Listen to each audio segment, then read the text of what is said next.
Eu estava sentado naquela cadeira fria do tribunal quando olhei para o lado e vi meu próprio irmão levantando a mão direita. Era março de 2018, e eu jamais imaginaria que aquelas palavras que saíram da boca dele mudariam tudo entre nós para sempre. Sim, meritíssimo, eu vi meu irmão com a mercadoria.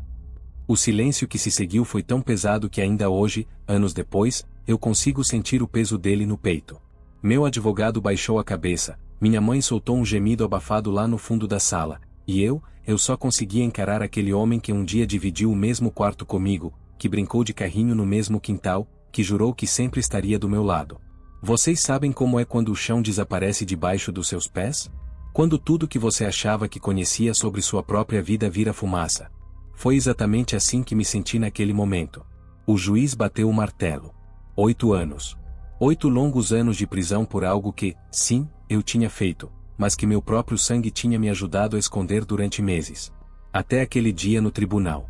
Caminhei algemado pelos corredores do fórum pensando numa única coisa: como alguém que mamou no mesmo peito que eu foi capaz disso? A resposta viria muito mais tarde, de uma forma que eu jamais esperava. A penitenciária estadual de São Vicente não era exatamente um resort. Cheguei lá em abril, ainda com o gosto amargo da traição na boca, ainda tentando processar o que tinha acontecido. Meu primeiro companheiro de cela era um cara chamado Toninho, 50 e poucos anos, condenado por estelionato. Ele tinha uma sabedoria estranha, daquelas que só quem passou muito tempo observando gente desenvolve. Garoto, você tem cara de quem foi traído por alguém próximo, ele me disse na primeira noite, enquanto eu encarava o teto rachado da nossa cela. Eu já vi essa expressão antes. Como você sabe? Porque eu também já tive. A diferença é que no meu caso foi minha esposa. No seu, pelo jeito que você aperta os punhos quando fala da família, foi alguém ainda mais próximo. Toninho tinha razão. Durante os primeiros meses, eu revivia aquela cena do tribunal todas as noites. Meu irmão André, 2 anos mais novo que eu, se levantando daquela cadeira de madeira, olhando diretamente nos meus olhos enquanto confirmava ao juiz que tinha me visto escondendo os produtos roubados na garagem de casa. O que mais doía não era nem o fato dele ter falado a verdade. O que me corroía por dentro era saber que ele tinha participado de tudo. Ele tinha me ajudado a carregar aquelas caixas, tinha ficado de vigia enquanto eu organizava tudo no depósito improvisado que fizemos atrás das ferramentas do meu pai. André sabia de cada detalhe porque estava lá, do meu lado, desde o começo. Mas quando a polícia civil apareceu na nossa porta naquela manhã de janeiro, ele simplesmente desapareceu. Sumiu para a casa da namorada e só ressurgiu 3 dias depois, quando minha mãe conseguiu falar com ele. Foi aí que descobrimos que ele tinha feito um acordo com o delegado. Ia depor contra mim em troca de não ser processado como cúmplice. Você entende, né, mano? Ele me disse pelo telefone, alguns dias antes do julgamento. Eu tenho a Carla, a gente quer casar, ter filho, eu não posso ir preso agora. E eu posso. Você sempre foi mais forte que eu. Você aguenta. Aguenta. Como se prisão fosse academia, como se 8 anos da minha vida fossem apenas um peso a mais no treino. Desliguei o telefone naquele dia prometendo a mim mesmo que nunca mais falaria com André. Nunca mais olharia para ele como irmão. Os meses passavam devagar dentro daquelas paredes. Eu trabalhava na lavanderia da penitenciária, acordava às 5 da manhã, tomava um café que mais parecia água suja e passava o dia inteiro lavando uniformes e lençóis. À noite, quando voltava para a cela, Toninho sempre tinha alguma história para contar ou algum conselho para dar. Você sabe qual é o problema de guardar mágoa, garoto? Qual? É que ela cresce igual tumor. Fica maior, mais pesada, e no final das contas quem sofre mais é quem carrega ela. Você acha que eu deveria perdoar meu irmão? Eu acho que você deveria pensar se vale a pena carregar esse peso pelos próximos 8 anos. Mas eu não conseguia. Cada vez que fechava os olhos, via aquela mão dele se levantando, ouvia aquela voz confirmando minha condenação.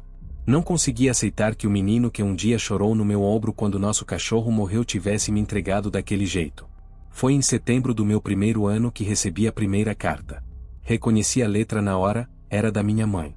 Ela escrevia toda semana, me contando das coisas de casa, do trabalho, dos vizinhos. Sempre evitava falar do André, como se ele tivesse deixado de existir. Mas naquela carta específica, ela mencionou algo que me deixou pensativo. Seu irmão não está bem, filho. Desde o julgamento ele mudou muito. A Carla terminou com ele perdeu o emprego, está morando aqui em casa de novo, mas quase não sai do quarto. Ontem eu ouvi ele chorando de madrugada. Li aquela parte umas 5 vezes. André chorando. O garoto que sempre foi o mais esperto da família, que conseguia se safar de qualquer situação com um sorriso e uma desculpa bem elaborada, estava chorando sozinho no quarto. Mas mesmo assim, eu não conseguia sentir pena. A raiva era maior, mais forte, mais familiar. Durante quase 2 anos, sempre que alguém perguntava se eu tinha família, eu dizia que tinha apenas minha mãe. André tinha deixado de existir no meu mundo no momento em que levantou aquela mão no tribunal. Foi Toninho quem me ajudou a entender uma coisa importante sobre a prisão. Ela muda todo mundo, mas nem sempre da forma que esperamos. Alguns ficam mais duros, mais violentos, mais revoltados. Outros descobrem coisas sobre si mesmos que nunca imaginaram. No meu caso, comecei a perceber que carregar tanto ódio estava me deixando doente. Você está emagrecendo, garoto, Toninho me disse numa tarde de dezembro. E não é só o corpo não. Você está secando por dentro também. Ele tinha razão. Eu tinha perdido quase 15 quilos desde que chegara na prisão, dormia mal, vivia com dor de cabeça. O médico da penitenciária disse que era estresse, mas eu sabia que era mais que isso. Era mágoa me consumindo devagar, igual Toninho tinha previsto. Durante as festas de fim de ano, a prisão ficava mais silenciosa. Muitos presos recebiam visitas, cartas, presentes. Eu recebia apenas as cartas da minha mãe, e de vez em quando, algum dinheiro que ela conseguia depositar na minha conta. André nunca escreveu, nunca tentou me visitar, nunca deu notícias. Ele pergunta por você, minha mãe escreveu numa carta de janeiro. Sempre pergunta. Mas acho que tem vergonha de falar diretamente. Vergonha. A palavra ficou ecoando na minha cabeça durante dias. André estava com vergonha. Não arrependido, não sofrendo, com vergonha. Como se o problema fosse apenas social, como se tivesse cometido uma gafe num jantar de família. Foi nessa época que conheci o Marcão, um cara que chegou na prisão por homicídio culposo. Ele tinha matado um homem num acidente de trânsito e estava cumprindo pena de 6 anos. O interessante do Marcão é que ele falava muito sobre perdão, sobre como tinha conseguido perdoar a si mesmo pelo que aconteceu. O perdão não é sobre a outra pessoa, mano, ele me disse numa tarde enquanto jogávamos dominó no pátio. É sobre você parar de se envenenar com aquela raiva toda. Mas e se a pessoa não merece ser perdoada? Quem decide isso? Você? Deus? O juiz? Ele balançou a cabeça. O perdão é para você se libertar, não para dar um presente para quem te machucou. Essas conversas com Marcão foram mudando alguma coisa dentro de mim. Não que eu tivesse perdoado o André, estava longe disso. Mas comecei a perceber que talvez houvesse outras formas de lidar com aquela situação que não fossem apenas alimentar a raiva todo dia. O segundo ano da minha prisão passou mais rápido que o primeiro. Eu tinha me acostumado com a rotina, fiz alguns amigos, até comecei a estudar pela manhã antes do trabalho. A biblioteca da prisão era pequena, mas tinha alguns livros interessantes. Foi lá que descobri a história de Nelson Mandela, um homem que passou 27 anos preso e saiu de lá falando sobre perdão e reconciliação. Como alguém consegue perdoar depois de 27 anos preso? Perguntei para o bibliotecário, seu Antônio, um detento que cumpria pena por formação de quadrilha. Mandela entendeu uma coisa que a maioria não entende, ele respondeu, ajeitando os óculos. Ele descobriu que o ódio era uma prisão dentro da prisão. Enquanto odiasse seus algozes, ele nunca seria verdadeiramente livre, mesmo que saísse da cadeia. Aquelas palavras ficaram martelando na minha cabeça durante semanas. Uma prisão dentro da prisão. Era exatamente isso que eu sentia. Eu estava cumprindo 2 penas, a que o juiz tinha me dado e a que eu mesmo tinha criado com minha raiva. Foi em março do 3º ano, exatamente 5 anos depois daquele dia fatídico no tribunal, que recebi uma carta diferente. Não era da minha mãe, eu reconhecia a letra dela de longe. Era uma letra masculina, meio trêmula, como se a pessoa estivesse nervosa enquanto escrevia. Abri a carta com as mãos tremendo. Era do André. Mano, eu sei que você não quer falar comigo, mas eu preciso te contar uma coisa. Não aguento mais carregar isso sozinho.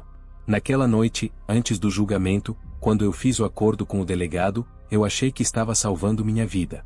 Mas o que eu não sabia é que estava matando a minha alma. Parei de ler por um momento. Ali estava ele, pela primeira vez em anos, admitindo que tinha feito algo errado. Não era um pedido de desculpas ainda, mas era um começo. Desde aquele dia no tribunal, eu não consegui mais me olhar no espelho. Perdi a Carla, perdi o emprego, perdi o respeito dos nossos pais, e principalmente perdi meu irmão. Mas o pior de tudo é que eu perdi o respeito por mim mesmo. Eu li a carta 3 vezes antes de conseguir processar completamente o que estava escrito ali. André estava sofrendo. Não apenas se sentindo culpado, mas realmente sofrendo as consequências do que tinha feito. E pela primeira vez em anos, eu senti algo diferente da raiva quando pensei nele, eu senti pena. Mas pena não é perdão. Ainda não era. Nos meses seguintes, André continuou escrevendo uma carta por mês, sempre falando sobre como estava tentando reconstruir sua vida, sobre o trabalho novo que conseguiu numa oficina mecânica, sobre as sessões de terapia que estava fazendo por insistência da nossa mãe. O psicólogo me disse uma coisa que não sai da minha cabeça, ele escreveu numa carta de junho. Ele disse que quando traímos alguém que amamos, na verdade estamos traindo a nós mesmos. E eu acho que ele tem razão. Desde aquele dia, eu não reconheço mais quem eu sou. Era estranho ver meu irmão refletindo sobre as coisas daquele jeito. O André que eu conhecia nunca foi muito de pensar nas consequências dos próprios atos. Era mais impulsivo, mais imediatista. Mas ali estava ele, 3 anos depois, tentando entender o que tinha feito e por que tinha feito. Você teria feito o mesmo no meu lugar? Me diga abaixo. Comecei a responder suas cartas. Não por perdão, não por amor fraternal, mas por curiosidade. Queria entender como a mente de alguém funciona para conseguir trair o próprio irmão daquele jeito. Minhas primeiras respostas eram secas, diretas, quase hostis. Mas aos poucos, conforme ele continuava escrevendo e sendo honesto sobre seus sentimentos, eu fui amolecendo. Por que você fez aquilo? Escrevi numa carta de agosto. Não me venha com desculpa de que estava com medo ou que queria proteger seu futuro. Eu quero saber o que realmente passou na sua cabeça naquele momento. A resposta dele demorou quase um mês para chegar. Quando chegou, era a carta mais longa que ele já tinha me enviado. Eu fiz porque sou covarde, ele escreveu. Sempre fui covarde, desde criança. Lembra quando a gente quebrou o vaso da mãe jogando bola dentro de casa? Você assumiu a culpa sozinho, levou bronca sozinho, ficou de castigo sozinho. Eu deixei. Lembra quando o pai descobriu que alguém tinha mexido nas ferramentas dele? De novo, você assumiu, mesmo sabendo que tinha sido eu. Durante toda a nossa infância e adolescência, você sempre me protegeu das consequências dos meus atos. E eu me acostumei com isso. Ele continuava. Quando a polícia apareceu em casa naquele dia, minha primeira reação foi procurar você para me proteger de novo. Mas você não estava lá. Você tinha sido preso, estava numa cela, e pela primeira vez na vida eu ia ter que lidar sozinho com as consequências de algo que eu tinha feito. E eu entrei em pânico. Ler aquilo foi como levar um soco no estômago. Ele tinha razão. Durante toda a nossa vida, eu sempre assumi a culpa pelos problemas que criávamos juntos. Era o irmão mais velho, me sentia responsável por protegê-lo. Mas ao fazer isso, sem perceber, eu tinha criado um monstro. Um homem adulto que não sabia assumir responsabilidades. O delegado me ofereceu uma saída fácil, ele continuou na carta. Depor contra você em troca da minha liberdade. E eu aceitei porque era exatamente o que eu sempre fazia. Deixar você arcar com as consequências sozinho enquanto eu me salvava. A diferença é que dessa vez não foi um vaso quebrado ou uma ferramenta perdida. Dessa vez foram 8 anos da sua vida. Terminei de ler aquela carta com os olhos cheios de lágrimas. Não de raiva, mas de uma tristeza profunda. Tristeza por meu irmão, que tinha se tornado um homem covarde. Tristeza por mim, que tinha contribuído para isso sem perceber. E tristeza por nós dois, que tínhamos perdido tanto tempo brigando ao invés de tentar entender o que tinha acontecido. Foi nesse momento que comecei a considerar, pela primeira vez, a possibilidade de perdoar André. Não porque ele merecia, mas porque eu precisava. Precisava me libertar daquela prisão dentro da prisão que seu Antônio tinha mencionado. Durante o 4º ano da minha pena, nossas cartas se tornaram mais frequentes e mais íntimas. André começou a me contar sobre sua terapia, sobre as descobertas que estava fazendo sobre si mesmo. Eu comecei a dividir com ele as reflexões que estava tendo na prisão, os livros que estava lendo, as conversas que tinha com outros detentos. Eu encontrei um livro aqui na biblioteca sobre irmãos, escrevi numa carta de novembro. O autor diz que às vezes a gente ama tanto uma pessoa que acabamos machucando ela sem perceber. Acho que foi isso que eu fiz com você durante todos esses anos. Te protegi tanto que você nunca aprendeu a se proteger sozinho. A resposta dele veio rápido. E eu me acostumei tanto a ser protegido que quando chegou a hora de proteger você, eu não soube como. Pior, eu me protegi às suas custas. Eu não só fui covarde, eu fui egoísta. Essas trocas de cartas foram mudando alguma coisa fundamental entre nós. Não era perdão ainda, mas era compreensão. Eu estava começando a entender não apenas o que André tinha feito, mas por que tinha feito. E ele estava começando a entender o impacto real das suas ações na minha vida. Foi em dezembro do 4º ano que ele escreveu algo que mudou tudo. Eu gostaria de poder trocar de lugar com você. Não para me livrar da culpa, mas porque você não merecia estar aí. Eu merecia. Se existe alguma justiça no mundo, eu deveria estar cumprindo essa pena junto com você, ou no seu lugar. Ler aquilo foi como se uma pedra gigante saísse do meu peito. Era a primeira vez que ele admitia claramente que eu não merecia estar sozinho naquela situação. Que ele tinha sido tão culpado quanto eu, mas tinha conseguido escapar das consequências. Se essa história te lembra algo, compartilhe comigo nos comentários.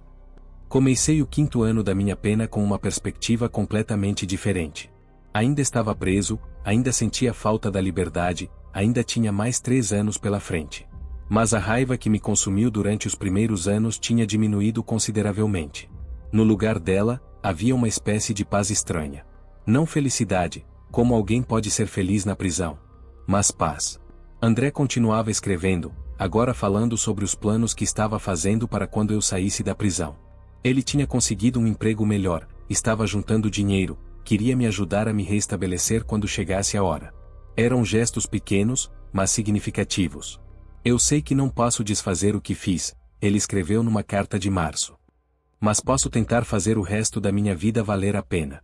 Posso tentar ser o irmão que você sempre foi para mim. Foi nessa época que aconteceu algo que eu jamais esperava.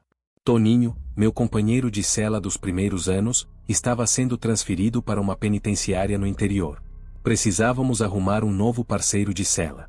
O diretor me chamou para conversar sobre quem eu gostaria que fosse meu novo companheiro. Tem um detento novo chegando semana que vem, ele me disse. Jovem, primeira vez preso, muito assustado.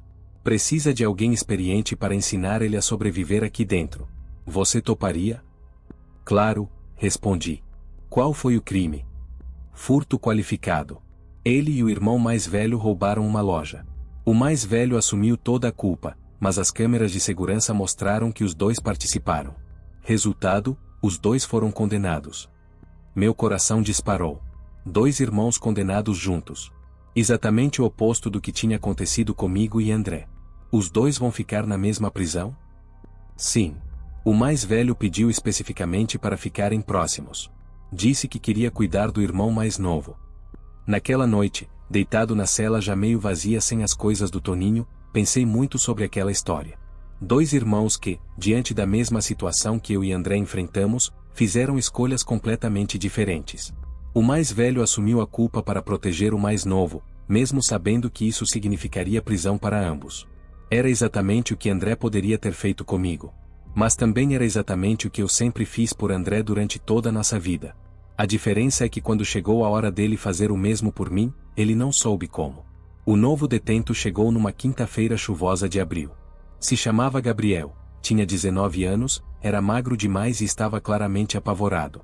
Quando entrou na cela, suas mãos tremiam tanto que ele mal conseguia segurar a própria mochila. Primeira vez? Perguntei, tentando ser gentil. Ele respondeu com a voz embargada. Meu irmão disse que você ia me ajudar a me adaptar aqui. Seu irmão já estava aqui? Chegou ontem. Está na cela do lado. Gabriel se sentou na cama que tinha sido do Toninho e olhou para mim com olhos de cachorro perdido. Ele disse que a culpa foi toda dele, que eu só estava junto por acaso. Mas não foi bem assim. Como foi? Eu que tive a ideia de roubar a loja. Eu que convenci ele. Ele só veio comigo porque não queria me deixar ir sozinho. Gabriel baixou a cabeça. E quando a polícia chegou, ele se colocou na frente de mim, assumiu tudo, disse que eu não tinha nada a ver com aquilo. Ouvir aquilo foi como olhar num espelho distorcido. Gabriel estava vivendo exatamente o oposto da minha história. Ele era o irmão mais novo que tinha sido protegido pelo mais velho, assim como André sempre foi protegido por mim. A diferença é que Gabriel parecia entender o peso daquela proteção. Você se sente culpado? Perguntei. Me sinto horrível. Meu irmão vai ficar 2 anos a mais preso por minha causa. 2 anos. Ele começou a chorar. E o pior é que todo mundo lá em casa acha que ele é o vilão da história. Meus pais estão decepcionados com ele, minha namorada não quer mais falar comigo porque acha que ele me influenciou mal. Ninguém sabe a verdade. Durante os dias seguintes, Gabriel me contou mais detalhes da história deles. Como o irmão mais velho, Rodrigo, sempre o protegeu na escola quando ele sofria bullying. Como Rodrigo trabalhava 2 empregos para ajudar a família e ainda encontrava tempo para ajudar Gabriel com a lição de casa. Como Rodrigo abriu mão de uma oportunidade de emprego em outra cidade para não deixar Gabriel sozinho quando os pais se separaram. Ele sempre foi o herói da família, Gabriel me disse numa tarde, enquanto fazíamos a limpeza da cela. E agora eu transformei ele no vilão. Ouvir a história de Gabriel foi como revisitar minha própria história com André, mas do outro lado. Eu conseguia ver claramente como André devia ter se sentido durante todos aqueles anos sendo protegido por mim. E também conseguia ver o quanto devia ter sido difícil para ele, naquele momento no tribunal, quebrar um padrão de comportamento que durava décadas. Você já conversou com seu irmão sobre isso? Perguntei para Gabriel. Tentei. Mas ele não quer ouvir.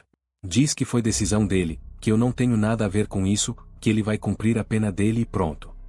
E você acredita nele? Eu acredito que ele fez isso por amor. Mas também acredito que foi injusto. Gabriel me olhou com uma expressão muito séria para alguém de 19 anos. Amor não justifica injustiça, né? Aquela frase ficou ecoando na minha cabeça durante dias. Amor não justifica injustiça. Durante toda a minha vida, eu achei que estava sendo um bom irmão protegendo André das consequências dos próprios atos.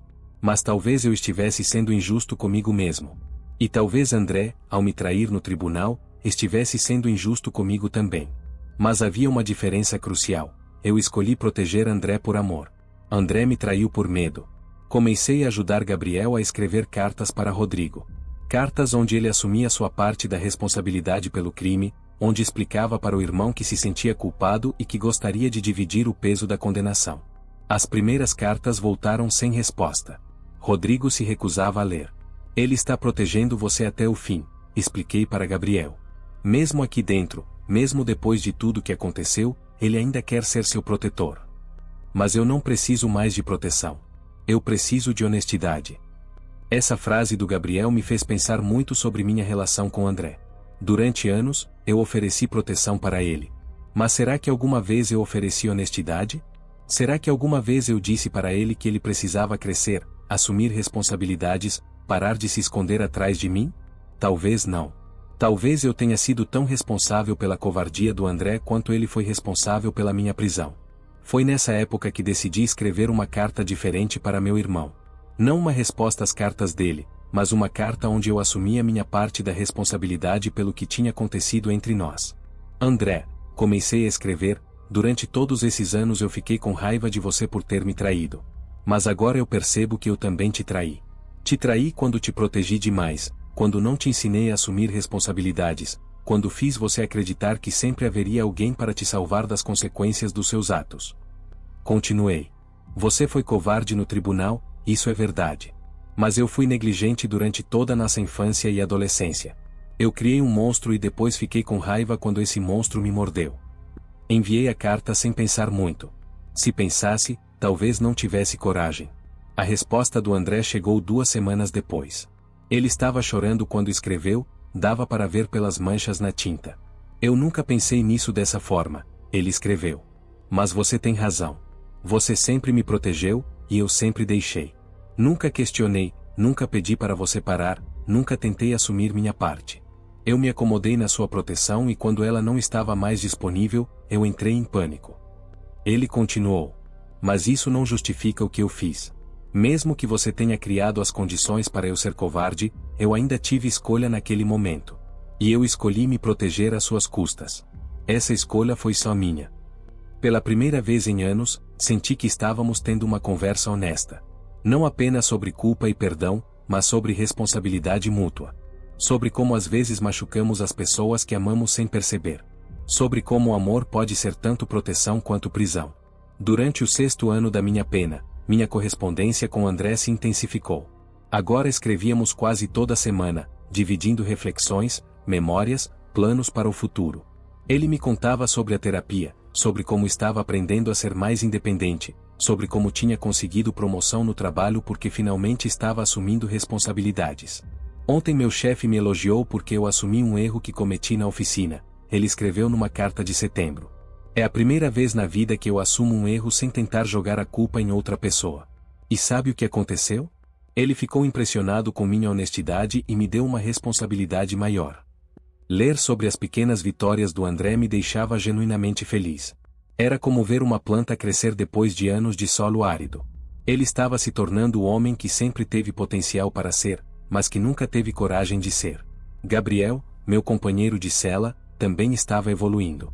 Depois de meses insistindo, finalmente conseguiu fazer Rodrigo ler suas cartas. Os dois começaram uma correspondência onde, pela primeira vez, Gabriel assumia sua parte da responsabilidade pelos crimes que cometeram juntos. Sabe qual foi a coisa mais estranha? Gabriel me disse numa tarde. Quando eu parei de deixar meu irmão assumir toda a culpa, a relação entre a gente melhorou. É como se a gente finalmente fosse honesto um com o outro. Observar a evolução da relação entre Gabriel e Rodrigo me deu esperança sobre minha própria relação com André. Se dois irmãos podiam encontrar um jeito de dividir responsabilidades de forma justa, mesmo depois de tanto tempo fazendo isso de forma errada, talvez nós também pudéssemos. Foi em novembro do 6º ano que aconteceu algo que mudou tudo. Eu estava na biblioteca, lendo um livro sobre Nelson Mandela, tinha me tornado meio obcecado pela história dele, quando um dos guardas apareceu me procurando. Você tem uma visita, ele disse. Achei estranho. Era quinta-feira, meio da tarde, fora do horário normal de visitas. Minha mãe sempre vinha aos sábados. Caminhei até a sala de visita sem saber o que esperar. Quando entrei na sala e olhei através do vidro, meu coração quase parou. Era André. Ele estava sentado do outro lado do vidro, mais magro do que eu me lembrava, com olheiras profundas, as mãos tremendo nervosamente sobre a mesa. Quando me viu, seus olhos se encheram de lágrimas. Nos encaramos por alguns segundos sem dizer nada. 6 anos. 6 anos desde a última vez que tínhamos nos olhado nos olhos. A última vez tinha sido no tribunal, quando ele levantou a mão para me condenar. Agora ele estava ali, do outro lado do vidro, com uma expressão completamente diferente. Peguei o telefone com as mãos tremendo. Oi, ele disse, e sua voz saiu embargada. Oi. Eu não sabia se você ia querer me ver, ele continuou, limpando os olhos com as costas da mão. Pensei 1000 vezes antes de vir aqui. Por que veio? André respirou fundo, como se estivesse se preparando para algo muito difícil. Porque eu preciso te contar uma coisa que nunca tive coragem de escrever nas cartas. Algo que aconteceu depois do julgamento, que mudou tudo para mim. Senti meu coração acelerar. Durante todos esses anos de correspondência, achei que André tinha me contado tudo. Que segredo ele ainda guardava? 3 dias depois da sua condenação, ele começou, a voz tremula, eu fui procurar o delegado que fez o acordo comigo. Queria agradecer, sabe? Estava me sentindo, aliviado. Livre. Como se tivesse escapado de uma bala. Ele parou, fechou os olhos por um momento antes de continuar. Quando cheguei lá, ouvi ele conversando com outro policial no corredor. Eles estavam rindo. O delegado disse, é sempre assim, um irmão sempre entrega o outro quando a coisa aperta. O mais fraco sempre escolhe se salvar. E o outro respondeu, esse aí nem precisou de muito convencimento. Bastou falar em prisão que ele correu para jogar o irmão embaixo do ônibus. Minha respiração ficou pesada. Podia ver a dor no rosto do André enquanto ele revivia aquele momento. Eles continuaram rindo, fazendo piada sobre como eu tinha sido fácil de manipular, sobre como você era um trouxa por ter confiado em mim.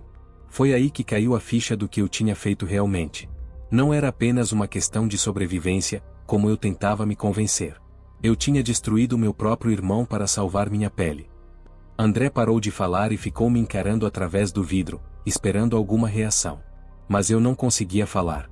Aquela história explicava muita coisa, porque ele tinha mudado tanto depois do julgamento, porque as cartas dele eram tão carregadas de culpa. Eu saí da delegacia e vomitei na calçada, ele continuou. Literalmente. Cheguei em casa, me tranquei no quarto e chorei durante horas. Foi a primeira vez que entendi realmente o que significa ser um covarde. Por que você nunca me contou isso nas cartas? Porque tinha vergonha.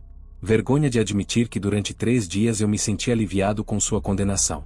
Vergonha de contar que precisei ouvir 2 policiais rindo de mim para entender a gravidade do que eu tinha feito.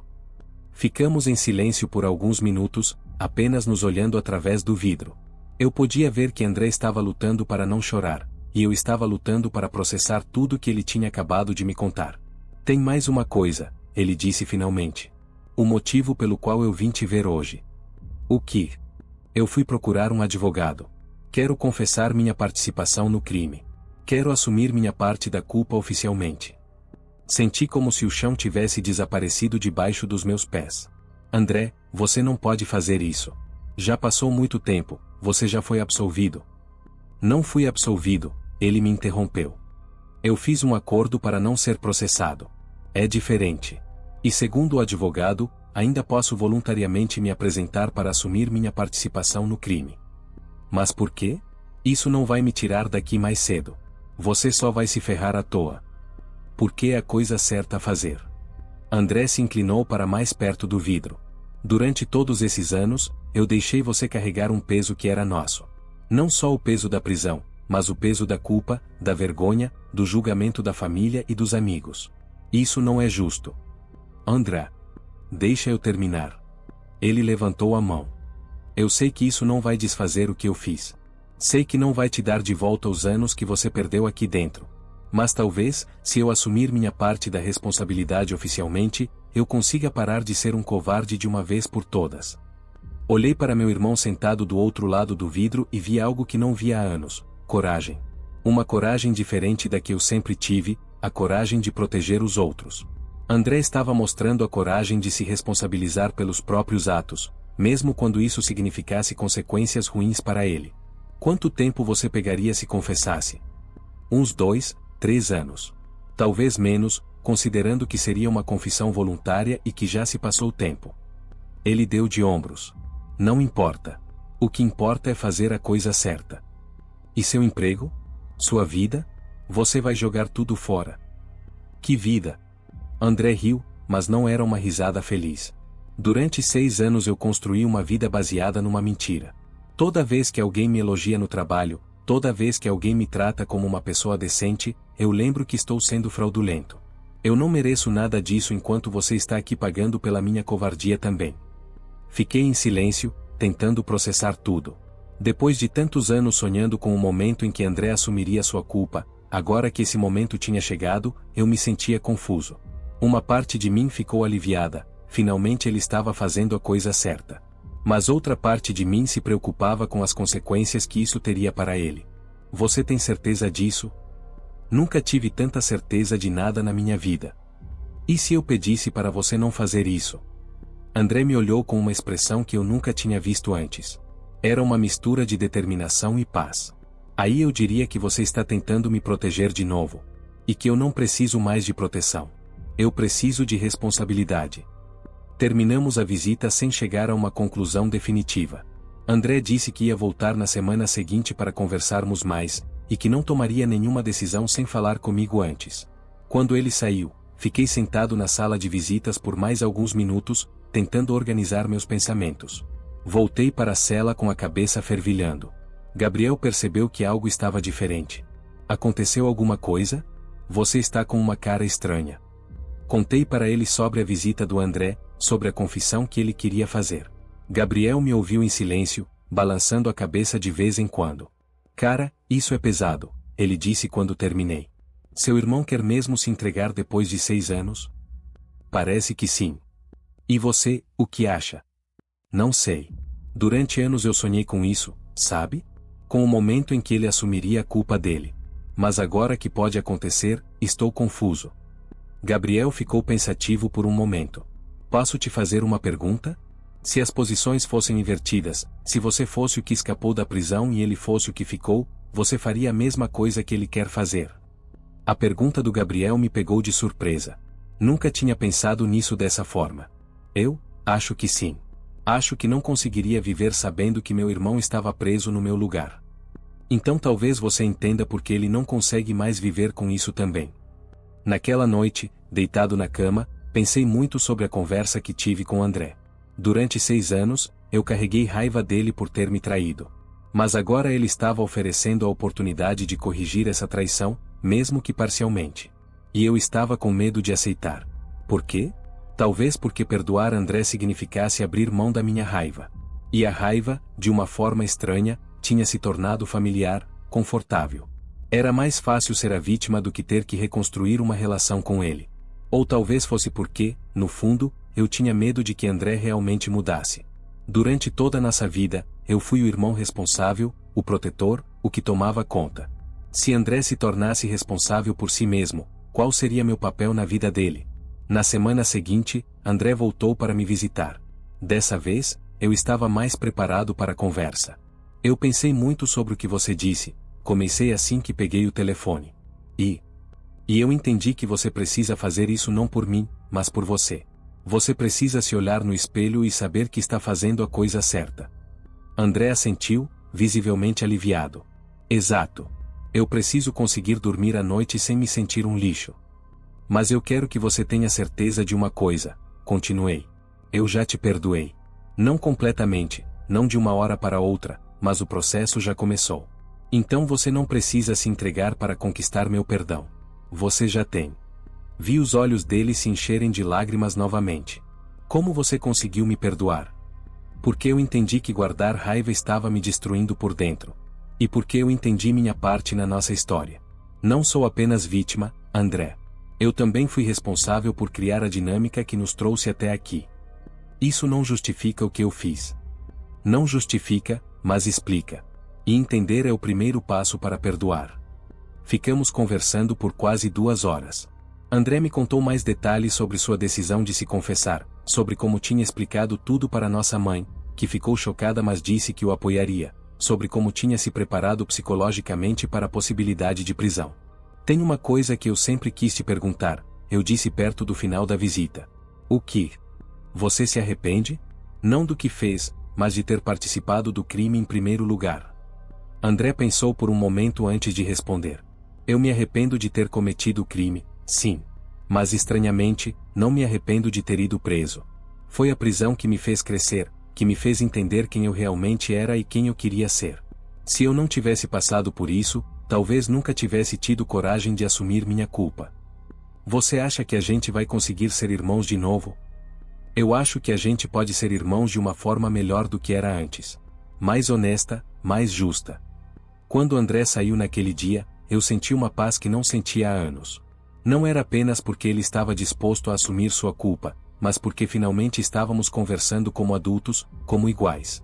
Não como protetor e protegido, mas como 2 homens que tinham cometido erros e estavam tentando corrigi-los. 1 mês depois, André realmente se entregou. A notícia chegou até mim através de uma carta da minha mãe. Seu irmão foi à delegacia ontem e confessou tudo.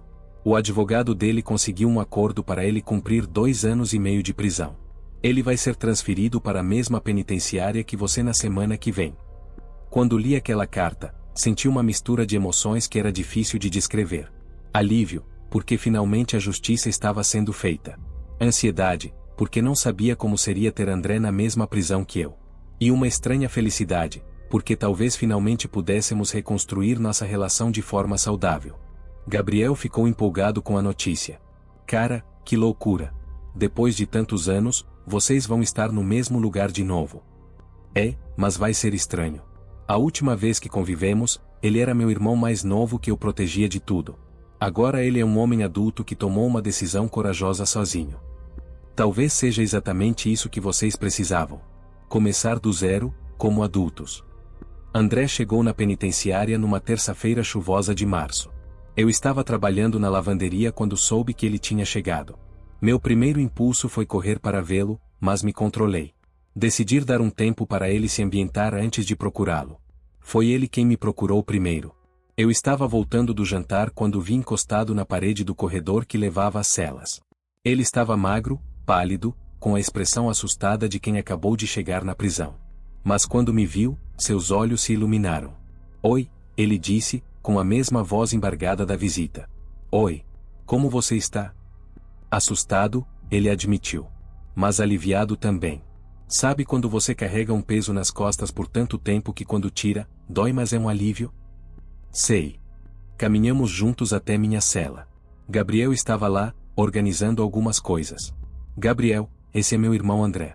André, esse é Gabriel, meu companheiro de cela. Gabriel apertou a mão do André com um sorriso sincero. Cara, eu ouvi a história toda. Que coragem a sua de se entregar assim. Não foi coragem, André respondeu. Foi necessidade. Eu não aguentava mais viver mentindo.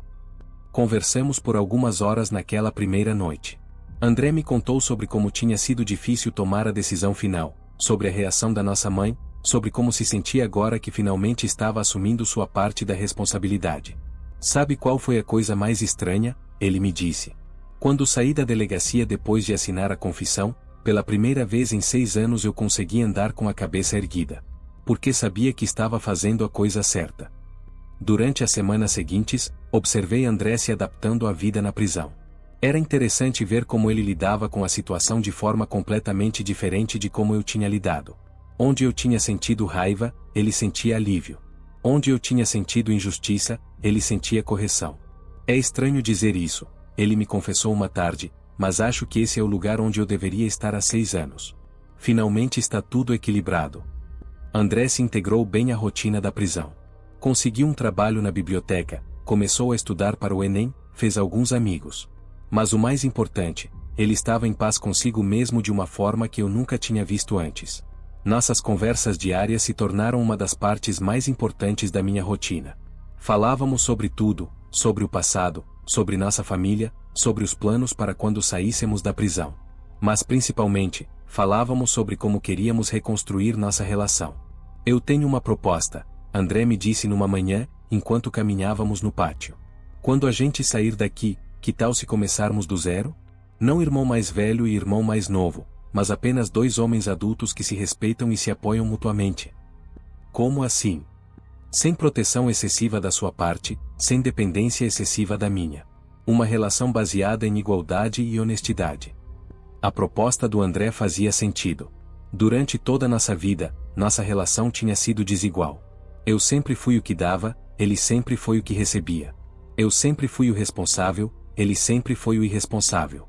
Talvez fosse hora de experimentarmos algo diferente. Topei, respondi. Mas tem uma condição. Qual? Se você começar a escorregar de novo, se começar a fugir das responsabilidades, eu vou te confrontar. Não vou mais te proteger das consequências dos seus atos. Eu espero que você faça isso, ele disse, sorrindo. É disso que eu preciso. De um irmão que me trate como adulto, não como criança. Os meses passaram rapidamente. André cumpriu sua pena de forma exemplar, participou de todos os programas de ressocialização disponíveis, estudou, trabalhou, se tornou uma referência positiva para outros detentos mais novos. Era como se ele tivesse descoberto uma versão de si mesmo que sempre existiu, mas que nunca tinha tido coragem de mostrar. Gabriel foi solto 6 meses antes de mim, depois de cumprir integralmente sua pena. Na despedida, ele me disse algo que nunca esqueci. Você me ensinou que às vezes a gente precisa parar de proteger as pessoas que amamos e começar a respeitá-las. Obrigado por isso. André saiu da prisão 2 meses antes de mim. Na despedida, não choramos, não fizemos promessas dramáticas. Apenas nos abraçamos e ele disse: vou te esperar lá fora. E desta vez, vou estar pronto para ser seu irmão de verdade. Quando chegou minha vez de sair, em agosto do meu 8º ano, André estava lá me esperando no portão da penitenciária. Mas não estava sozinho. Nossa mãe estava com ele, e também Gabriel, que tinha conseguido um emprego e estava reconstruindo sua vida. Pronto para recomeçar? André me perguntou, enquanto caminhávamos para o carro. Mais que pronto. Durante o caminho para casa, André me contou sobre os planos que tinha feito para me ajudar a me reintegrar à sociedade. Tinha conseguido uma vaga para mim na oficina onde trabalhava, tinha ajudado nossa mãe a arrumar um quarto para mim na casa dela, tinha até guardado dinheiro para me ajudar nos primeiros meses. Mas dessa vez não é proteção, ele fez questão de esclarecer. É parceria. Você me ajudou durante toda a nossa infância, agora é minha vez de te ajudar. Os primeiros meses fora da prisão foram difíceis, como sempre são para qualquer ex-detento. Tive que me adaptar à tecnologia que tinha mudado durante meus 8 anos fora de circulação, tive que lidar com o preconceito de algumas pessoas, tive que reconstruir minha autoestima e minha confiança. Mas André estava sempre lá. Não como protetor, mas como companheiro. Quando eu me sentia desanimado, ele me lembrava de que eu era forte o suficiente para superar qualquer obstáculo. Quando eu duvidava de mim mesmo, ele me mostrava todas as conquistas que eu já tinha alcançado. Quando eu precisava de ajuda prática, ele oferecia sem me fazer sentir dependente. Foi uma forma completamente nova de nos relacionarmos. Baseada em respeito mútuo, honestidade e reciprocidade. 2 anos depois da minha saída da prisão, André se casou com uma mulher incrível chamada Fernanda, que conheceu durante um curso de especialização que fez após sair da prisão. Eu fui seu padrinho, e durante meu discurso no casamento, falei sobre segundas chances e sobre como é possível reconstruir relacionamentos que pareciam perdidos para sempre. Meu irmão me ensinou que coragem não é não ter medo, disse para os convidados. Coragem é fazer a coisa certa mesmo quando você está com muito medo. E ele mostrou essa coragem quando tomou a decisão mais difícil da vida dele, assumir suas responsabilidades, mesmo sabendo que isso significaria prisão. Hoje, 5 anos depois que saí da prisão, tenho minha própria oficina mecânica. André é meu sócio, não porque eu quis protegê-lo, mas porque descobrimos que trabalhamos muito bem juntos quando a relação é baseada em igualdade. Nossa mãe sempre diz que somos uma família que deu sorte.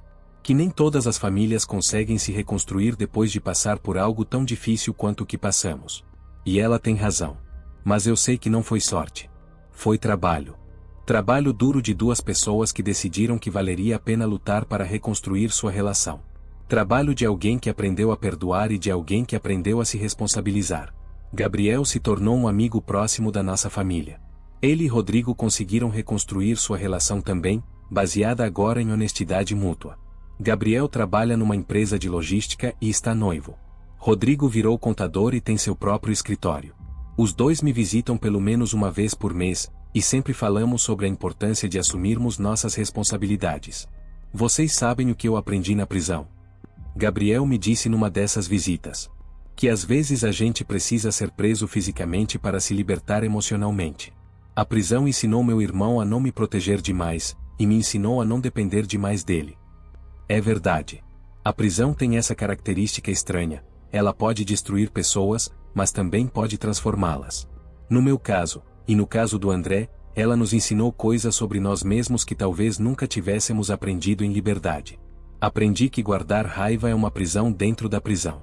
Aprendi que perdoar não significa esquecer, mas significa escolher não deixar o passado determinar o futuro. Aprendi que às vezes proteger demais alguém pode ser uma forma de prejudicá-la. André aprendeu que ser protegido não é a mesma coisa que ser amado. Aprendeu que coragem é uma escolha que fazemos todos os dias, não apenas em momentos de crise.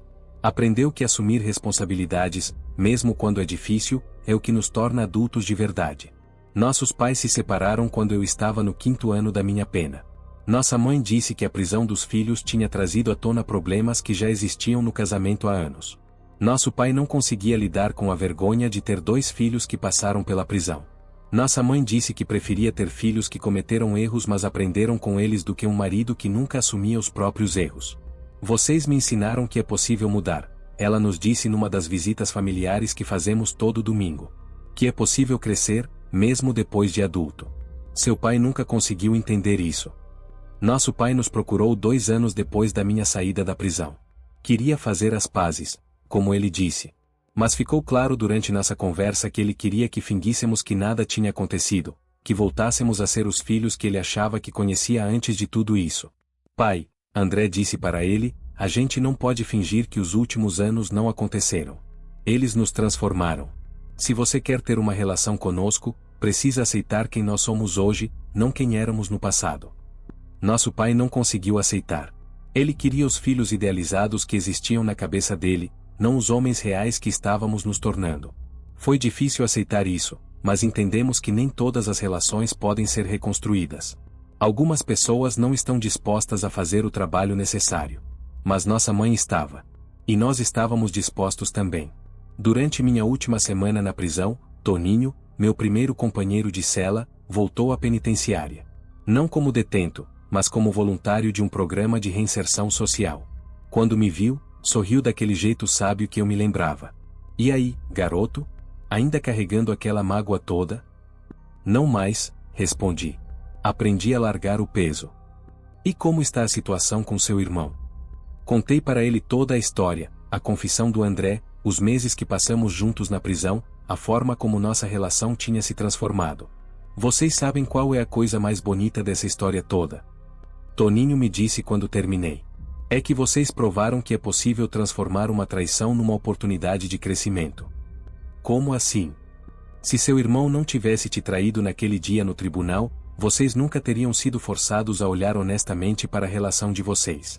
Vocês continuariam naquela dinâmica doentia para sempre, ele dependendo de você, você se sacrificando por ele. A traição foi horrível, mas foi ela que criou a oportunidade para vocês construírem algo melhor. Aquela perspectiva do Toninho mudou completamente a forma como eu via nossa história. Durante anos, enxerguei a traição do André apenas como algo destrutivo. Mas talvez ela também tenha sido construtiva. Talvez tenha sido necessária para que pudéssemos crescer. Você acha que a gente precisava passar por tudo isso para chegar onde chegamos? Perguntei. Não sei se precisavam, Toninho respondeu. Mas sei que souberam aproveitar a oportunidade que a dor ofereceu para vocês. E isso não é pouca coisa. Hoje, quando olho para trás, não sinto mais raiva daquele dia no tribunal. Não sinto mais raiva do André, do juiz, da situação. Sinto gratidão. Gratidão por ter aprendido coisas sobre mim mesmo que talvez nunca tivesse aprendido de outra forma. Gratidão por ter um irmão que teve coragem de corrigir seus erros, mesmo quando isso custou caro para ele. Gratidão por ter uma família que soube se reconstruir sobre bases mais sólidas. Não estou dizendo que recomendo a prisão para ninguém. Não estou romantizando o sofrimento. 8 anos da minha vida se foram, e nunca vou recuperá-los. Perdi oportunidades, relacionamentos, experiências que nunca poderei ter. Mas aprendi que podemos escolher o que fazer com nossa dor. Podemos deixar ela nos destruir ou podemos usar ela para nos reconstruir de forma melhor. Podemos ficar presos no passado ou podemos usar o passado como trampolim para um futuro diferente. André e eu escolhemos a reconstrução. Escolhemos usar nossa dor como matéria-prima para algo melhor. 3 anos atrás, decidimos começar um projeto juntos. Uma oficina que oferece cursos profissionalizantes gratuitos para ex-detentos. Queremos dar para outros ex-presidiários a oportunidade que tivemos, a chance de recomeçar, de construir uma vida digna depois da prisão. Projeto Segunda Chance, esse é o nome que demos. Já formamos mais de 200 ex-detentos em mecânica, elétrica, marcenaria e informática. A taxa de reincidência entre nossos alunos é menos de 5%, muito abaixo da média nacional. Sabe por que nosso projeto funciona? André me disse outro dia, enquanto observávamos uma turma de formandos recebendo seus certificados. Porque a gente ensina 2 coisas, técnica e responsabilidade. A técnica dá emprego, a responsabilidade dá dignidade. Ele tem razão. Não basta ensinar uma profissão. É preciso ensinar que cada um de nós é responsável pelas próprias escolhas, pelas próprias mudanças, pelo próprio futuro. Gabriel trabalha conosco como coordenador pedagógico. Rodrigo é nosso contador voluntário. Nossa mãe ajuda com a parte administrativa. Fernanda, esposa do André, coordena um programa de apoio às famílias dos ex-detentos. Viramos uma família estendida, unida não só por sangue, mas por propósito. No mês passado, recebemos uma visita especial. Era um ex-detento que tinha se formado em nosso projeto há 2 anos. Veio nos apresentar sua namorada e nos contar que tinha conseguido abrir sua própria oficina elétrica. Vocês me ensinaram que ex-presidiário não é identidade, é passado, ele nos disse. Que o que importa não é de onde a gente vem, mas para onde a gente está indo. Essas visitas são sempre emocionantes. Ver pessoas que chegaram até nós desesperançadas e agora estão construindo vidas dignas e produtivas é o que dá sentido a tudo que passamos. Obrigado por me acompanhar até o fim, ainda há muitas vozes esperando para serem ouvidas. Às vezes me perguntam se eu me arrependo de ter cometido o crime que me levou à prisão. É uma pergunta complexa. Claro que me arrependo do crime em si, foi errado, prejudicou pessoas, trouxe consequências ruins para minha família. Mas não me arrependo completamente de ter passado pela experiência da prisão, porque foi ela que me ensinou lições que transformaram minha vida. A prisão me ensinou que somos mais fortes do que imaginamos. Me ensinou que é possível perdoar o imperdoável quando entendemos que o perdão é para nós, não para quem nos machucou. Me ensinou que às vezes precisamos perder tudo para descobrir o que realmente importa. Mais importante, a prisão me ensinou que nunca é tarde para recomeçar, para fazer escolhas diferentes, para se tornar uma pessoa melhor. André sempre diz que nossa história prova que irmãos podem se machucar profundamente e ainda assim encontrar um caminho de volta um para o outro. Eu concordo, mas acho que nossa história prova algo ainda maior, que qualquer pessoa pode mudar, crescer, se transformar, independentemente do que fez no passado. A questão não é se cometemos erros, todos cometemos. A questão é o que fazemos depois de cometer esses erros. Fugimos da responsabilidade ou a assumimos? Ficamos presos na culpa ou usamos ela como motivação para a mudança? Deixamos nossos erros nos definirem ou os usamos como degraus para nos elevarmos? Eu e André escolhemos o crescimento. Escolhemos a responsabilidade. Escolhemos a transformação. Hoje, quando conto nossa história para os alunos do projeto Segunda Chance, sempre enfatizo uma coisa: não existe fórmula mágica para a mudança. Não existe receita pronta para o perdão. Cada pessoa precisa encontrar seu próprio caminho. Mas existem alguns princípios que podem ajudar, eu sempre digo para eles. Primeiro, assumir responsabilidade pelos próprios atos, sem desculpas, sem tentar jogar a culpa nos outros. Segundo, entender que mudança é um processo, não um evento. Não acontece da noite para o dia. Terceiro, cercar-se de pessoas que acreditam na sua capacidade de mudança. André complementa sempre. E quarto, ser paciente consigo mesmo. A gente vai escorregar, vai ter recaídas, vai querer desistir. Faz parte do processo. O importante é não parar de tentar. Um dos nossos alunos, um cara chamado Sebastião que tinha passado 15 anos na prisão por assalto, me disse algo inesquecível na formatura dele. Professor, o senhor me ensinou que a prisão não precisa ser o fim da nossa história. Pode ser apenas um capítulo difícil numa história que ainda está sendo escrita. Essa frase resume tudo que acredito sobre segundas chances, sobre transformação, sobre a capacidade humana de recomeçar. Sebastião hoje tem sua própria marcenaria, é casado, tem 2 filhos e é um dos nossos instrutores voluntários. Ele prova que não importa quantos anos você passou na prisão, não importa quantos erros cometeu no passado, sempre é possível escrever um capítulo novo. Minha relação com André hoje é completamente diferente da que tínhamos antes da prisão. É mais madura, mais honesta, mais equilibrada. Não existe mais aquela dinâmica de protetor e protegido. Somos parceiros, no trabalho e na vida. Ele se tornou pai há 6 meses. Quando segurou o filho pela primeira vez, chorou tanto que as enfermeiras ficaram preocupadas. Esse menino nunca vai me ver como um covarde, ele me disse, ainda com o bebê no colo. Ele vai crescer sabendo que o pai dele é um homem que assume suas responsabilidades. Vê-lo como pai tem sido emocionante. Ele é cuidadoso, atento, presente, mas não superprotetor.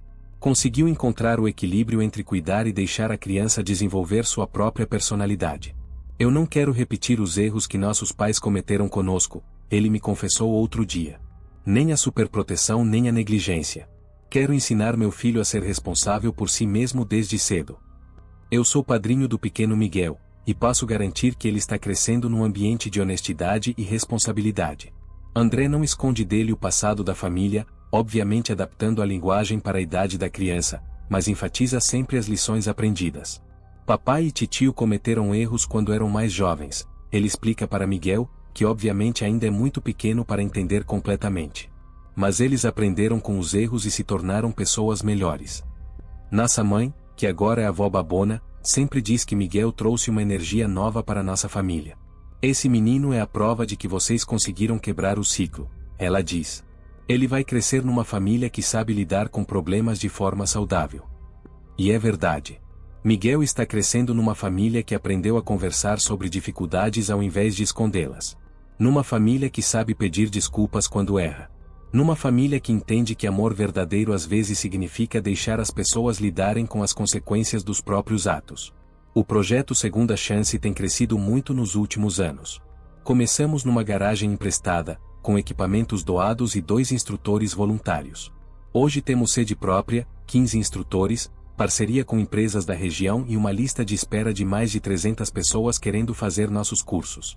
Vocês sabem por que nosso projeto cresceu tanto? André me perguntou semana passada, enquanto inaugurávamos nossa 3ª sala de aula. Por quê? Porque a gente prova que mudança é possível. Quando ex-detentos nos veem, 2 irmãos que se odiaram, que se traíram, que passaram anos brigados, e que hoje trabalham juntos numa empresa próspera, eles acreditam que também podem mudar suas próprias vidas. Ele tem razão. Nossa história pessoal é parte fundamental do sucesso do projeto. Não falamos apenas de teoria sobre transformação e perdão. Vivemos essa teoria na prática, todos os dias. Recentemente, fomos convidados para dar uma palestra na mesma penitenciária onde ficamos presos. Foi emocionante voltar lá, não como detentos, mas como pessoas livres que conseguiram reconstruir suas vidas. Encontramos alguns conhecidos antigos. Toninho ainda estava lá, agora como coordenador do programa de ressocialização. Seu Antônio, o bibliotecário, tinha se aposentado mas continuava como voluntário. Marcão, o cara que me ensinou sobre perdão jogando dominó, tinha sido solto 2 anos antes e estava trabalhando como motorista de ônibus. A vida é engraçada, Marcão me disse quando nos reencontramos. Quem diria que aquelas conversas no pátio iam dar nisso tudo? Durante nossa palestra para os detentos, contamos toda a nossa história. Desde o crime inicial até a traição no tribunal, passando pelos anos de ódio, até chegar à reconciliação e ao trabalho conjunto que fazemos hoje. A prisão vai acabar um dia para vocês, André disse para eles. Mas a liberdade emocional, essa vocês podem conquistar ainda aqui dentro. Podem escolher perdoar quem os machucou. Podem escolher assumir responsabilidade pelos próprios erros. Podem escolher usar esse tempo para se tornarem pessoas melhores. Um detento levantou a mão e perguntou: mas como vocês conseguiram perdoar uma traição tão grande? Como é possível perdoar alguém que te entregou à polícia? Olhei para André, que fez sinal para eu responder. O perdão não aconteceu de uma hora para outra, expliquei. Foi um processo que durou anos. Começou quando entendi que guardar raiva estava me destruindo por dentro. Continuou quando percebi que eu também tinha responsabilidade na dinâmica doentia que existia entre nós. E se completou quando ele mostrou, através de ações concretas, que tinha realmente mudado. Mas o que mais me ajudou, continuei, foi entender que o perdão não é sobre a pessoa que nos machucou merecer ou não ser perdoada. É sobre nós merecermos viver em paz. Outro detento perguntou para André: e você? Como conseguiu ter coragem de se entregar depois de 6 anos livre? Porque descobri que liberdade física não é a mesma coisa que liberdade emocional, André respondeu.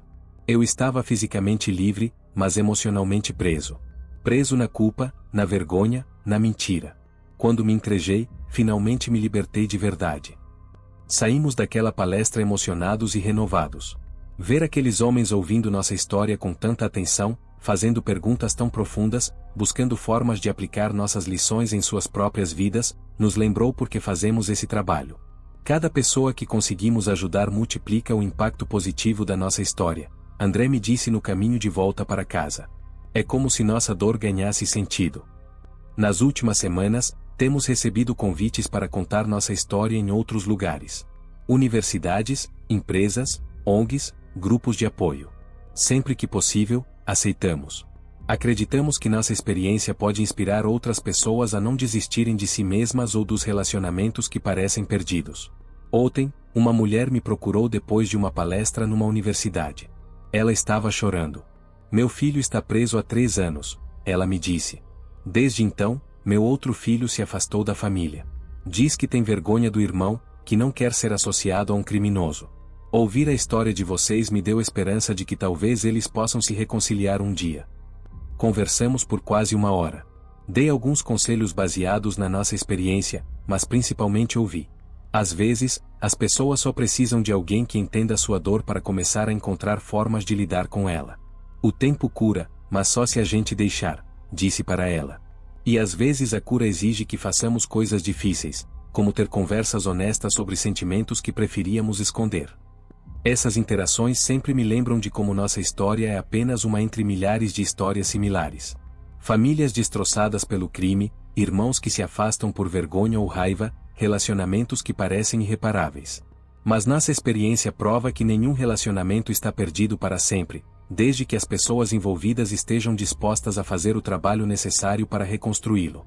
O que mais me marca nessas palestras, André me disse outro dia, é ver como as pessoas ficam surpresas quando contamos que hoje somos sócios, que trabalhamos juntos todos os dias, que nossa família se reestruturou de forma saudável. Como se transformação fosse algo impossível. É porque a maioria das pessoas só ouve as histórias que terminam mal, respondi. Ninguém fala sobre os ex-detentos que se reintegraram com sucesso, sobre as famílias que conseguiram se reconstruir, sobre os relacionamentos que ficaram mais fortes depois de passar por crises. Então talvez nossa responsabilidade seja contar essas histórias, ele disse. Mostrar que final feliz é possível, mesmo depois de capítulos muito sombrios. Concordo com ele. Por isso decidimos escrever um livro contando nossa história completa. Queremos alcançar pessoas que talvez nunca venham a uma palestra nossa, que talvez estejam passando por situações similares e precisem saber que transformação é possível. O livro está quase pronto. Chamamos de A Mão Levantada, uma referência ao ela mão que André levantou no tribunal para me condenar, mas que hoje levanta para me cumprimentar todos os dias quando chegamos ao trabalho. Cada capítulo do livro termina com uma reflexão. André me contou ontem, enquanto revisávamos o texto final. Queremos que as pessoas não apenas leiam nossa história, mas reflitam sobre suas próprias histórias. Algumas dessas reflexões são perguntas que fazemos para nós mesmos até hoje. Como podemos transformar nossa dor em algo construtivo? Como podemos aprender com nossos erros sem ficar presos neles? Como podemos perdoar sem esquecer? Como podemos assumir responsabilidade sem nos destruir com culpa? Não temos respostas definitivas para essas perguntas. São perguntas que cada pessoa precisa responder por si mesma. Mas nossa experiência mostra que é possível encontrar respostas, mesmo para as perguntas mais difíceis. O lançamento do livro está marcado para o mês que vem. Será na biblioteca da penitenciária onde ficamos presos. Toninho vai apresentar a obra, e vários ex-detentos que passaram pelo projeto Segunda Chance estarão presentes. É simbólico. Nossa mãe disse quando contamos para ela sobre o local escolhido. Vocês vão lançar um livro sobre transformação no mesmo lugar onde começaram sua própria transformação. É verdade. Há algo poético em voltar àquele lugar não mais como pessoas quebradas, mas como pessoas que conseguiram se reconstruir e que agora ajudam outras pessoas a fazer o mesmo. Durante esses anos todos, muita gente me perguntou se eu consegui perdoar completamente o André. É uma pergunta difícil de responder porque o perdão não é um interruptor que a gente liga e desliga. É um processo contínuo, que acontece todos os dias. Existem momentos em que a mágoa ainda aparece. Quando vejo pais levando filhos para a escola e lembro que perdi 8 anos da minha vida. Quando vejo irmãos mais novos sendo protegidos pelos mais velhos e lembro de como nossa dinâmica era doentia. Quando ouço histórias de traição e automaticamente revivo aquele dia no tribunal. Mas nesses momentos, ao invés de alimentar a raiva, eu escolho lembrar de tudo que conseguimos construir depois. Lembro do André se entregando voluntariamente à polícia. Lembro das noites que passamos conversando na prisão, reconstruindo nossa confiança. Lembro da coragem que ele mostrou ao assumir suas responsabilidades. O perdão não é esquecer, eu sempre digo nas palestras. É lembrar sem dor. É olhar para o passado e conseguir ver não apenas o que foi perdido, mas também o que foi ganho. E o que ganhamos foi muito. Ganhamos maturidade emocional. Ganhamos uma relação baseada em honestidade e respeito mútuo. Ganhamos a capacidade de ajudar outras pessoas a passar por transformações similares. Ganhamos propósito. André sempre diz que os 2 anos e meio que passou na prisão foram os mais importantes da vida dele. Foi lá que aprendi quem eu realmente era e quem eu queria ser, ele diz. Foi lá que parei de fugir de mim mesmo. Eu sinto o mesmo sobre meus 8 anos. Foram anos difíceis, dolorosos, que não desejo para ninguém. Mas foram também anos de crescimento profundo, de descobertas importantes sobre mim mesmo, sobre relacionamentos, sobre a natureza humana. A prisão me ensinou que somos capazes de muito mais do que imaginamos. Capazes de resistir a condições adversas, de perdoar o imperdoável, de reconstruir relacionamentos que pareciam perdidos, de transformar dor em propósito. Hoje, olho para aquele homem de 25 anos que entrou na prisão cheio de raiva e quase não o reconheço. Ele carregava tanto ódio, tanta amargura, tanto desejo de vingança. Era uma pessoa quebrada, ferida, perdida. O homem que saiu da prisão aos 33 anos era completamente diferente. Mais sábio, mais compassivo, mais forte. Não forte de uma forma agressiva, mas forte de uma forma serena. Forte o suficiente para perdoar, para recomeçar, para ajudar outros a fazer o mesmo. A prisão quebra algumas pessoas e fortalece outras. Toninho me disse numa de nossas últimas conversas antes da minha saída. A diferença está na escolha que a pessoa faz sobre como lidar com a experiência. Eu escolhi usar a experiência para crescer. André fez a mesma escolha. E hoje, juntos, escolhemos usar nossa história para ajudar outras pessoas a fazer escolhas similares. Não posso dizer que nossa história terminou bem porque ela ainda está acontecendo. Ainda estamos escrevendo novos capítulos todos os dias. Ainda estamos aprendendo, crescendo, nos transformando. Mas posso dizer que nossa história prova algo importante: nunca é tarde para mudar. Nunca é tarde para assumir responsabilidades. Nunca é tarde para perdoar. Nunca é tarde para recomeçar. A mão que André levantou naquele tribunal há mais de 10 anos foi a mão que me condenou. Mas hoje, essa mesma mão é a mão que me cumprimenta todos os dias, que assina contratos de trabalho ao meu lado, que segura meu sobrinho com carinho, que se estende para ajudar ex-detentos a reconstruírem suas vidas. As mãos podem destruir, mas também podem construir. Os mesmos irmãos que se traíram podem se reconstruir. As mesmas famílias que se despedaçaram podem se recompor de forma mais sólida. Nossa história é prova disso. E se funcionou para nós, pode funcionar para qualquer pessoa disposta a fazer o trabalho necessário. O perdão é possível. A transformação é possível. A reconciliação é possível.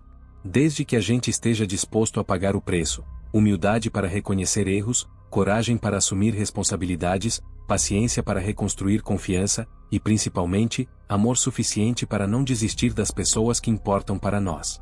Se você chegou até aqui na nossa história, talvez seja porque também está passando por algo difícil. Talvez tenha alguém na sua vida que te traiu, que te decepcionou, que te machucou profundamente.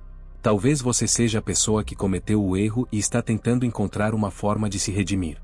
Qualquer que seja a sua situação, quero que saiba que não é impossível. É difícil, é doloroso, exige tempo e esforço, mas não é impossível. Comece pequeno. Uma conversa honesta. Um pedido de desculpa sincero. Um gesto de boa vontade. Uma escolha de não alimentar a raiva hoje. E lembre-se, transformação não é evento, é processo. Não acontece de uma hora para outra.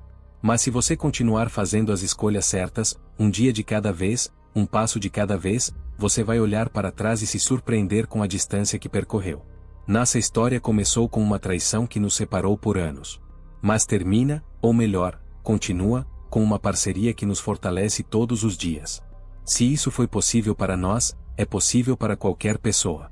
A prisão acabou há anos, mas a liberdade verdadeira continua a cada dia que escolhemos perdoar, amar e reconstruir. E essa escolha está sempre disponível para todos nós.